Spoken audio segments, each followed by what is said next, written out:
నమో భగవతే రుద్రాయ. చాలా మంది మనకి ఈసారి అడుగుతున్నారు, రుద్రాక్షల గురించి చెప్పండి, రుద్రాక్షల గురించి కొంచెం వివరాలు ఇవ్వండి అని. నేను ఈరోజు రుద్రాక్ష గురించి మాట్లాడే ప్రయత్నం చేస్తాను.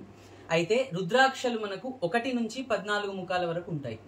ఇలా ఏర్పడ్డాయి. అసలు రుద్రాక్ష ఎలా ఏర్పడింది? దక్ష యజ్ఞం తర్వాత అమ్మవారు దాక్షాయిని అనే పేరుతో ఉండడానికి ఇష్టపడక అమ్మవారు ఏం చేసిందంటే ఆ యజ్ఞకుండంలో పడి దహనమైపోయింది. తనను తాను ఆత్మార్పణం చేసుకుంది. ఎందుకంటే దక్షుని కూతురుగా బ్రతకడం ఇష్టం లేక. అలాంటప్పుడు శివుడు ఏం చేశాడు? మీకు తెలుసు దక్ష యజ్ఞం గురించి ఏం జరిగిందని. తర్వాత ఇక శక్తి లేని శివుడు ఏం చేశారంటే, అమ్మవారు లేని శివుడు వచ్చి తపోనిమగ్నుడై ఉండిపోయాడు, తపస్సులో ఉండిపోయాడు అనమాట. ఇక్కడ హిమాలయ ప్రాంతంలో, ఇప్పుడు మనం నేపాల్గా పిలవడే ప్రాంతంలో. అలాంటి దగ్గర ఏమైంది అని అంటే, ఎన్నో సంవత్సరాల తర్వాత తపస్సు అయిపోయిన తర్వాత కళ్ళు తెరిచినప్పుడు మనం చాలాసేపు కళ్ళు మూసుకుంటే మన కళ్ళల్లో చలవదనానికి ఎలా కన్నీరు కారుతుందో, ఎలా కన్నీటి నుంచి ఆశ్రువులు బిందువులు కారుతాయో, టీయర్స్ కారుతాయో, అలా కన్ను ఓపెన్ చేయగానే ఒక చుక్క జారి పడి కింద ఆ హిమాలయ ప్రాంతంలో పడింది. అందులో నుంచి ఒక మొక్క ఉద్భవించింది. అది చెట్టుగా మారి దానికి కాయలు అవ్వడం మొదలయ్యాయి. దాన్నే రుద్రాక్ష కాయలు అని అంటున్నాం. రుద్ర అని అంటే శివుడు, అక్షము అంటే కన్ను. శివుడు కన్ను నుంచి ఉద్భవించింది కాబట్టి ఇది రుద్రాక్ష.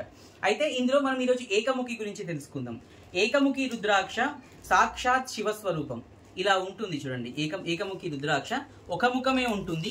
మనకి శివపురాణంలో మిగతా గ్రంథాల్లో చెప్పిన ప్రకారంగా రౌండ్గా ఉండే ఒక గీత ఉండాలి. కానీ మనకు బయట దొరికేది, ఇది వెండి కవచం వేయించాము, బయట దొరికేది ఇలా కాజు రూపంలో దొరుకుతుంది. మనం తినే కాజు ఉంటుంది కదా, అలా దొరుకుతుంది అనమాట. ఇలా అర్ధచంద్రాకారంలో కాజు రూపంలో దొరుకుతుంది.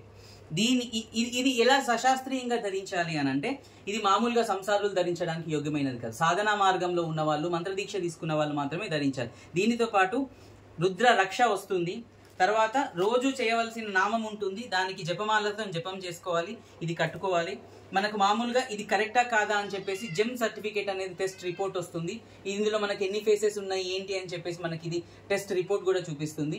సో ఇది ఒక ప్యాకేజ్ లాంటిది. ప్లస్ ఎప్పుడైనా గుర్తుపెట్టుకోండి, ఒక రుద్రాక్ష తీసుకోకూడదు, ఖచ్చితంగా దాంతోపాటు ఇంకో రుద్రాక్ష తీసుకోవాలి. అయితే ఈ ఏకముఖికి తోడుగా పంచముఖి రుద్రాక్ష, రుద్ర కంకణము, మళ్ళీ తర్వాత సర్టిఫికేట్, మళ్ళీ జపమాల, ఇవన్నీ కిట్లో ఇస్తారు.